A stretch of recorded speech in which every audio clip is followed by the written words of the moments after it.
Well, distinguished guests, authors, colleagues, AUSCL members, and beyond, on behalf of the editorial board, I'm happy to present to you the rebirth of Computers and Law, the journal for the Australian and New Zealand Societies for Computers and Law, and of course now Australasian Society for Computers and Law. We wanted to make sure that we actually did something different and something permanent with the journal. And this is what the result is. So, as with the evolution of the Australasian Society for Computers and Law, this journal was ready for change.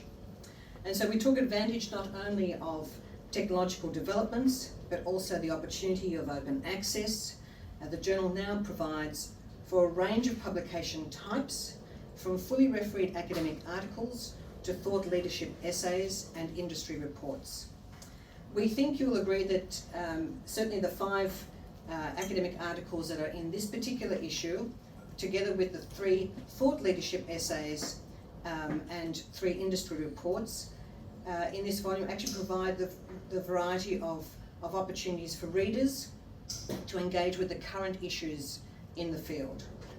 And I congratulate each of the authors for their work in putting these papers together and of course providing us with some pretty heavy reading, but at the same time very inspiring reading at the same time.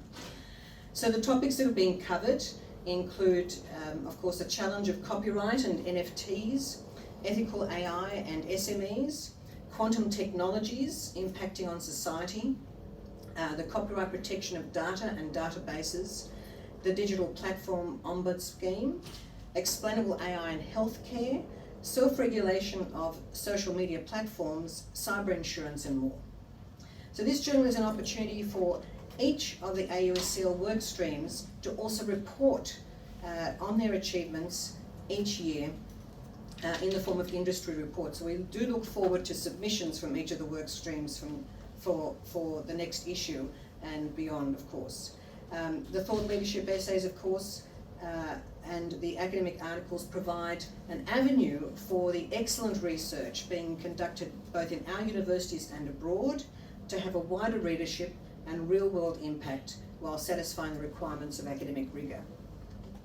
So this volume 94 is published by AustLII Foundation Press, which is a new publication endeavour of AustLII.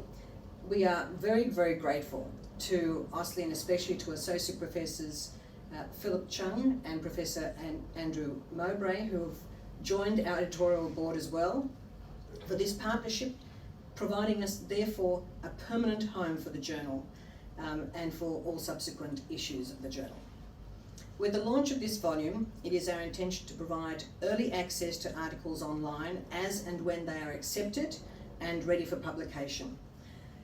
Hence you will notice when you have a look closely that the special page numbering in the system. So once an appropriate number of articles or essays and reports are actually gathered, we will then issue that an issue will then be published. So that means it gives us some flexibility to publish more than one issue in a particular year. We are also entertaining the possibility of publishing special issues as and when they are requested and approved by the editorial board. In fact, we will be proceeding with a special issue next year on creative content and new technologies, which was the theme of this year's Asian Pacific Copyright Association conference that was held in Bangkok this month. But meanwhile, we are gearing up for the 40th anniversary issue of the Computers and Law Journal and look forward to receiving many more submissions across all 3 categories. Some of you have already been tapped on the shoulder, but the deadline for submissions will actually be the 31st of December, despite the fact we've said the 15th of December. And we must follow, and would you please follow the information for contributors that is actually provided in the journal. It's following the Australian Guide to Legal Citation. So I want to thank each and every one of my editorial board members, and here we have, I think in the room we actually have our managing editor for academic papers, Associate Professor Maria O'Sullivan from Deakin University. We have Dalvin Chen, our Associate Professor Phillip Chung, and I think, is Ram here tonight? No, he might be online. Okay. And a few of the others that couldn't make it tonight. Rita Maturetti and John Zelenowski and Kim Nicholson as well. So thank you very much for all the efforts this year, this past 18 months actually. I think we've produced a pretty good volume here. And I will now like to pass on to Phillip Chung to talk about AustLII Foundation Press. And I feel like, given the journal's been around for so long, that it's amazing it managed to reinvent itself. So I think this is part of that, I guess, exciting area that we work in with computers and more. They say life begins at 40, so it's perfect. I know, so we are here again. But just following on from Natalie's comments, I rather go right into the artifact that we produce. So this is everyone's hard work for those that contribute to the journal. Of course, it is an online journal predominantly, but we've sort of kept it as sort of a hybrid. So what we're referring to is sort of a limited print run. You need to talk to Natalie if you want a copy. So at the moment, there are very limited copies of these, but it's quite nicely bound. What excited us about joining this venture when Natalie and Marina approached us was that we were, as everyone's aware, I mean, AustLII's been around a while, so, you know, since '95. I don't want to reveal Graham's age, he's speaking next. So, so we've been doing this for close to 3 decades, right? And our core objective was to basically, you know, facilitate access to the law. Over the last close to 30 years, we've been doing quite a lot in the primary law areas, and we've also been working quite hard on getting as many of the journals that we can available online for free access. So we're coming from that perspective of free access and trying to get the information out there to the researchers, to the profession, to the broader community. And from our perspective, law and technology in particular is actually quite an interesting intersection. And you know, you can't turn on, I was going to point to a TV, but actually said no one responded to a request to join, so I'm not sure what I'm looking at the moment. But you know, law is pervasive, technology is pervasive, and that intersection is quite exciting from our perspective. So this initiative that we are embarking on, Natalie mentioned the AustLII Foundation Press, is something that we've been very keen to explore. What we've been trying to figure out is how else can we encourage and facilitate access to legal information, particularly in this area, which is changing very quickly. Okay, and this is why Natalie explained the format of this journal, where we really want, you know, when we're fully operational, to be able to release articles as quickly through the rigor of peer review. But as soon as it's ready, it should be available online. And then when we have you know, the appropriate number of articles, we will produce in print, limited print run. So we see over time there'll be less demand for print and more on the online process. So you could see, as Natalie explained, that evolution of the journal. And we hope that this would be useful, not just for academics, because I think it's really important to have that well-researched academic article, but I think it's also very useful to have that practice perspective, industry perspective as well, given we're working in a very fast-changing field. So for me, this journal provides that really nice intersection, and I hope that going forward, this will be useful not just for academia, but for people in practice and in the industry, as well as the general public. I think it's important that we do provide that bridge. And I think the group of people writing this area will be the ones that able to understand the two, you know, aspects of law and technology, and hopefully we'll get some articles that try to provide that bridge to be able to explain some of the technology and how, you know, and the relevance to law in the different contexts. We were thinking, I think at one point, Natalie, we were talking about special issue. You know, of course, the big one at the moment is generative AI and the impact to both practice and community in general. So it'd be really good if there were interest in terms of having a special, you know, issue about that. I'm sure Natalie will be interested to know, so be interested in doing that. That would be great. But as I said, from AustLII's perspective, we are very excited to be part of this partnership, and we hope that not only do we produce more of these sort of journals, but we are also looking at having publishing free textbooks as well in particular areas of law. So for those of you that want to write more substantive piece of like monographs and textbook and so on, come and talk to me to let me know your area of interest, and then I will definitely keep you on the list of potential authors. And we are keen to encourage as many open access publications as we can under the AustLII Foundation imprint. But today we are here to talk about computers and law, so hopefully everyone will get to read this either in print or online, and please do consider contributing to the journal, because I think journals like these are as good as the contributor. So really encourage you to consider contributing to this. Thank you. Thanks very much, Phillip, and thanks to Marina and Natalie for this invitation to make a few remarks, historical remarks, at such a happy occasion as this 40th anniversary.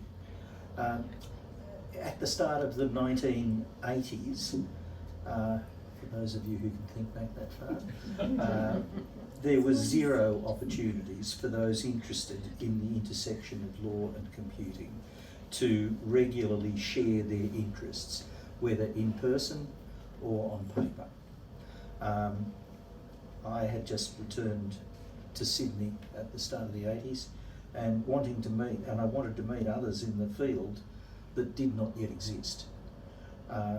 So I organised with a handful of other people a mail out using snail mail, because email had not yet been invented or didn't exist, to 100 people or so, an invitation to attend a meeting to discuss forming some type of interest group in the intersection of law and computing. A couple of hundred people, in fact, replied to that invitation. So we invited Julian Burnside, who had a year earlier started the Victorian Society for Computers and the Law, to speak at this launch meeting, as it was turning out to be, along, of course, with Michael Kirby, still the patron of the Society and then chairing the Australian Law Reform Commission. They were our two all-purpose experts in the field. Michael started his presentation with, "As I walked up the Champs-Élysées on a fine spring morning," and proceeded to regale us with his adventures in steering the completion of the OECD's privacy guidelines. Within a fortnight of that meeting at the long-gone Masonic Centre, the New South Wales Society for Computers and Law had over 200 paid-up members. And it was a very thriving organisation right from the start, with monthly meetings with one or more speakers and monthly committee meetings as well. I was made the initial president of the Society and held that post for 2 years. Of the dozen or so committee members, initial committee members, among the most active were Phillip of Mallesons, who was vice president. And Phillip was here tonight, I'm pleased to say.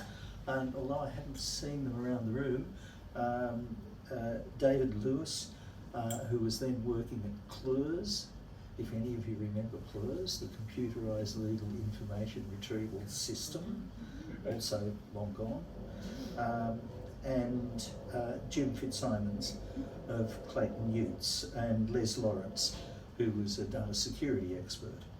The monthly meetings, as I said, drew large attendance from the start, and it is really a remarkable thing that this society has continued for 40 years, and now, under Marina's leadership over the last 2 years, has re-established itself as a national organisation.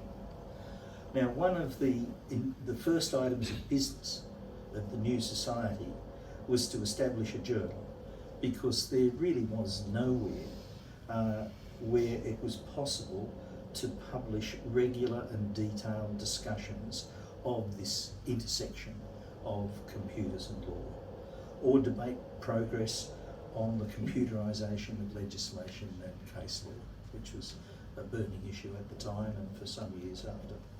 So, Computers and Law became the journal of all the Australian and New Zealand societies, and Jill Matthews, put your hand up, Jill, was the first editor, the initial editor for a couple of years. And when I look at the table of contents on AustLII for those issues for the first couple of years, contributors of articles included Julian Burnside, David Lewis, Jim Simons, Les Lawrence, Roger Clark, the villainous Albert Langer, myself, and many, many other people. And it's great to see that a series of editors since then has kept the Computers and Law journal alive and often thriving.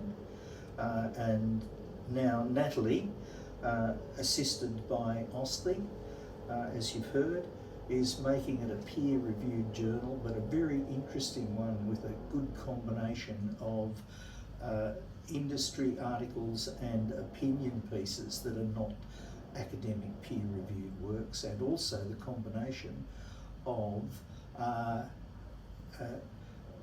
publication online as soon as articles are ready, and eventual publication in print as well, which it's a great combination all around, and everyone should be congratulated. Now, it's also very good timing, as the only such Australian journal covering the whole field, the Journal of Law, Information and Science, which was heroically kept going by University of Tasmania Law School for decades, since '86 in fact, unfortunately ceased publication in 2021. But the new Computers and Law Journal is now stepping into the breach. The content of articles and items from 1983 to 85 issues will be very familiar to everyone in the room. Intellectual property, privacy, security, evidence, information retrieval, all the hardy perennials were there, and a few that have fallen by the wayside as well. But most aspects of the relationship between AI and law, both the societal effects and the opportunities that AI presented for computerisation of legal information, those things were by and large absent. And so for that reason, it's particularly opportune that tonight's principal guest speaker is Dr. Ian Opperman, who is the ideal person to give a keynote address for this purpose. Now, for those of you who don't know Ian, he's the New South Wales Government's Chief Data Scientist, and I think it has been since 2015 within the New South Wales Department of Customer Service. And he's also an industry professor at the University of Technology, Sydney, UTS. And Ian has a wide array of industry experience, and particularly standard setting experience. And I'm sure he's going to principally talk, or largely talk about this, but in his current role, he's had a major influence in developing the New South Wales standards for AI, which are now becoming national standards. So I'll have to hand over to Ian for his keynote address. Thank you. Thank you very much. That's a very kind introduction. Let me also acknowledge that we're here today on the lands of the Gadigal people of the Eora Nation. I'd like to pay my respects to elders past, present and emerging. I'm going to talk to you about data I'm the Chief Data Scientist of New South Wales Government. I like data. In fact, I have a fascination, I would even go so far as to say a love affair with data. I think about it far more than is healthy for most people. And I'm married to a barrister. Those of you who know me, know Therese, knows that she is a barrister of great strength, works in wills and probate these days, but originally was, thank you, background in copyright, intellectual property, and film and television. I've talked to Therese about data and had been given forceful views about what data actually is. From the perspective of copyright, from intellectual property, from intangible goods, from goodwill, from durable capital goods, from a whole range of things which I completely, of course, agree with. I completely agree with all of those. But it's really something quite different to all of those things. Data is really something very different. And I promise you, by the end, I'll try and get back to where this is relevant to our conversation this evening. So I trained as an electrical engineer, and I was amazed when I started doing communications engineering, when we moved from the world of analog radio signals, and we were talking on those first generation mobile phones, things that were bricks, talked to them, an analog signal came out, FM signal came out, to when the world became digital and second generation communications, and packet-based switching happened. I went to work for OTC as my first grown-up job. OTC doesn't exist anymore. It used to be part of Telstra. It is now part of Telstra. And believe it or not, when you speak into a phone, your voice is digitized, becomes a packet of data, and that packet gets switched to the network. And yet at the other end, it sounds still like your grandmother, still sounds like your partner. But your voice is put into a packet and shipped around in little pieces. And sometimes those packets don't make it. Sometimes those packets get resent. My job at OTC was to work on something called, believe it or not, store and forward fax. And I'm sure none of you are old enough to remember what a fax machine is, unless you work in health, in which case you probably used one today. And this incredible advance happened when people digitized that process. So it no longer wasn't making an analog signal and moving through the channel. It actually became a digital signal, and you could store it. And then you could pick it up later. Absolutely amazing. That was a long time ago. I was so bored working at OTC, I went back to do a university PhD and worked on something called FLUMTS, Future Land Mobile Telecommunication System, which became 3G. And 3G was all about doing things really, really differently to what GSM was about. Moved to Finland and worked in a research centre on 3G mobile communication. It was amazing, absolutely amazing. And then we started working on 4G. I was there for a while. We started working on 4G. Then I got a job at Nokia Networks, where they asked me to run a team, run a business, which was working on GSM. And it was like going from fourth gear to second gear. But with GSM, it worked really, really well. If you could do calculations about where you put your radio signal, and if you got coverage, you also had capacity. If you got signal, you could communicate, you could be part of the system. It was amazing, absolutely amazing. So it meant that physicists, people with physics background, were designing and developing tools to plan mobile networks. When 3G came along, there was more than one flavour of communications. It wasn't just a very low data rate system, but you could have 2 megabits, or you could have 600 kilobits, or you could have a whole range of different services. And we realised the physics just wasn't good enough. If you deployed a network in Indonesia with mountains and hills and trees and so on, and you had all these different data rates, you could not build an equation that allowed you to describe the system in such a way that you would get good coverage and quality. So what we used to do, I was running the planning optimization business for all of Nokia Networks. What we used to do is just put the network out there, suck all the data back in, optimize like crazy, put it all back out there, rinse and repeat, rinse and repeat. We realized that data was a way of seeing the world. Data was a way of understanding really complex systems in a way that the physics was just not good enough to do. And eventually came back to Australia and worked for CSIRO. I'm going to come back to CSIRO. But I then went after CSIRO, and before working for New South Wales Government, I worked for a financial market data company. Every transaction of every market, everywhere around the world. So the Sydney Stock Exchange, New York Stock Exchange, Chicago Exchange, the Kazakhstan Sheep Futures Exchange, we had everything. Every transaction, microsecond by microsecond, in some cases back to the mid-80s. And we served it up through Thomson Reuters, that's what the logo of Thomson Reuters, as tick history. So Australian feed, which globally then fed algorithmic traders, it fed regulators, it fed a whole lot of people. And we had someone from the US Treasury come along once and say they wanted to buy a copy of the data. And we said, it's a pretty big data set. They said, here's our thumb drive, we'll have a copy of the data. Data was 2 petabytes. And it was the first time I'd ever used petabytes seriously and meant it. We of course engaged an intern, and the intern cut hard drives, copy, package, and we filled the hold of a 747 with this data. Now admittedly there was bubble wrap and other such things associated with it, but 2 petabytes was pretty serious back then. And then since I've been working for New South Wales Government, but along the way I had a stopover in CSIRO, only a 5-year stopover. I was the chief of division for the ICT Centre, and the team did audacious things. They put backpacks on bees in order to understand what bees were doing. Every one of these little bees was internet addressable. They put backpacks on mosquitoes. Every one of these little mosquitoes was IP addressable. And there was little mechanical devices, energy harvesting devices that allowed that information to be gathered while the mosquito was out doing their thing.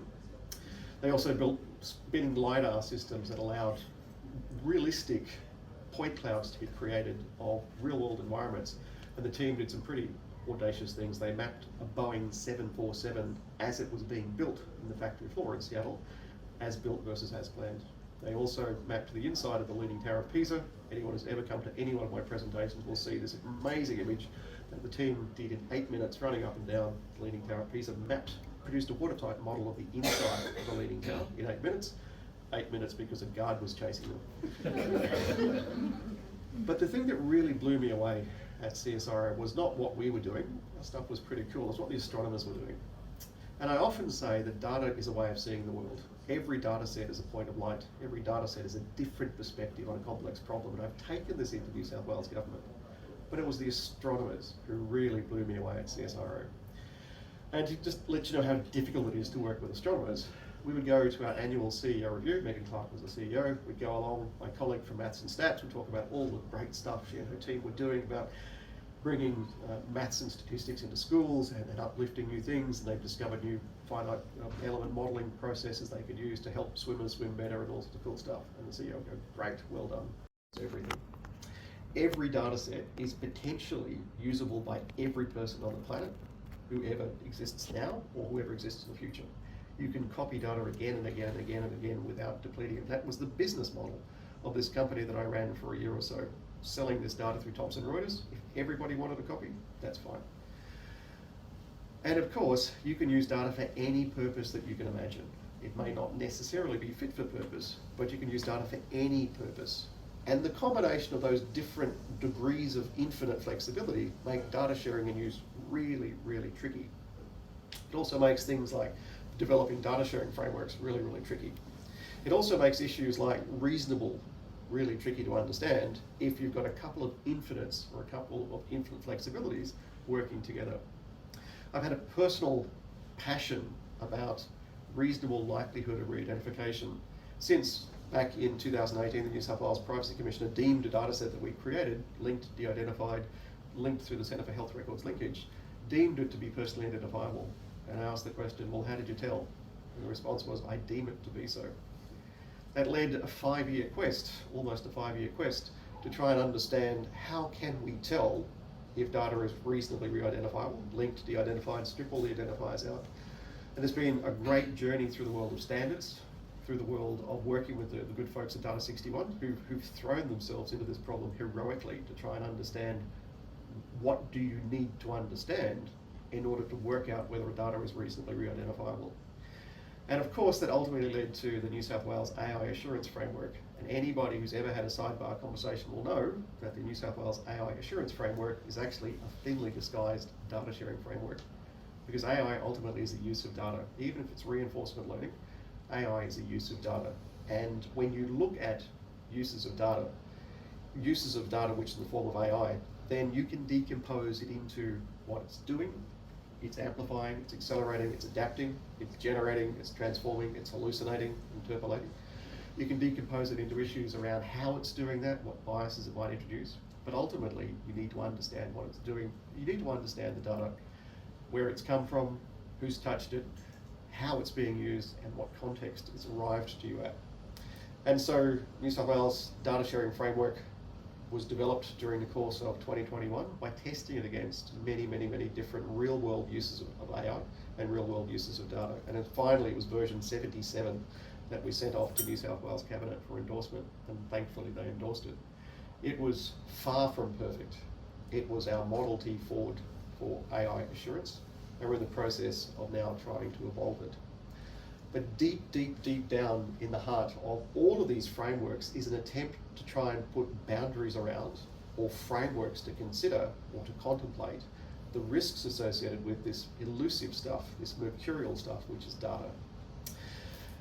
What I really like about the Australasian Society for Computers and the Law is the attempt to bring together multiple different domains, to bring the compute part, slightly possibly old-fashioned term these days, but doing things with data, using algorithms, using frameworks in a computational way, and how it impacts society through the lens of legal frameworks, through the lens of that far from perfect way of describing this infinitely complex world that we live in, where we still ask for judgment.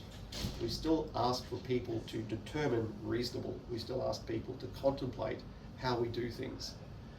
And when we think about the span of orders of magnitude between the way a computer operates at gigahertz speeds, so 10 to the 9 processes per second, and the speed at which a human being operates, the speed at which a judge operates, the speed at which the legal system operates, there's 9 orders of magnitude to get you back to a decision made in a second.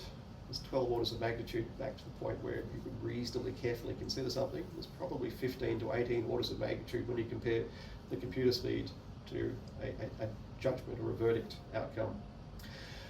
But we have to live across that entire spectrum of possibilities. We absolutely must engage with this imperfect, complex world around us and apply judgment in a way which leads to better outcomes for society and better outcomes for individuals. Because things like suffering and bias and discrimination are real, and we can't afford for perfect to be the enemy of good. So tonight, I'm going to say I'm delighted to be involved, associated with a participant in the relaunch of the journal. I think this is a really interesting, somewhat heroic, definitely fascinating way to bring focus and attention on really important matters at the intersection of technology and society and the law. I encourage each and every one of you to contribute to the journal. I've volunteered, I've been told I'm doing it, contributing to the journal. Thank you for that. And I encourage you to make your articles and all your contributions as thoughtful and as profound as possible. So we really do get to some seriously big ideas and start to build frameworks for people as to how we can think our way into those seriously big ideas. Thank you. And please, I really urge everyone, please participate. You know, as Dr. Opperman mentioned, between an idea and a certain technology that's being, you know, produced or come up with, and when a judge makes a verdict, often a very long time. What do you have in between? You have professionals, you have lawyers in between who can provide the thought leadership, can provide the big ideas.